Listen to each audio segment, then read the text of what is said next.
بسم الله الرحمن الرحيم. اخباركم عاملين ايه؟ يا رب تكونوا بخير. وطبعا ده اوردر كفته داوود باشا، بس اللي طالبها كفته داوود باشا بدون صوص. هي مثلا الكفته البارده. طبعا احنا كورنا الكفته وبتاع شويه بتاع زيت صغننين في الطاسه وعلى نار هاديه، وهنبدا نشوي كفتتنا خالص جدا. وهيطلع جنبها ايه؟ مكرونه سباكيتي.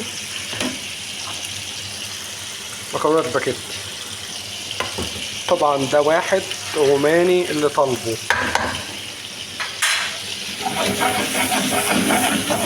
المكرونه السباكيتي طبعا زي ما احنا كلنا عارفين، بنسلق المكرونه ونبردها ونزيتها، وبعد كده فص ثوم صغير وننزل بيه في زيت وسمنه، وبعد كده طماطم جوليان تتقطع ناعم.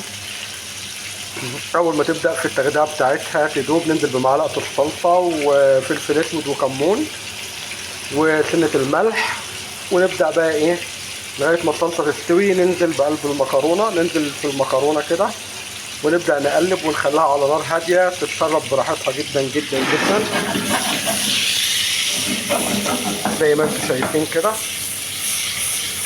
تبدا تستوي معايا، والريحه مش قادر اقول لكم، ما شاء الله تبارك الله، الريحه بتجنن فعلا.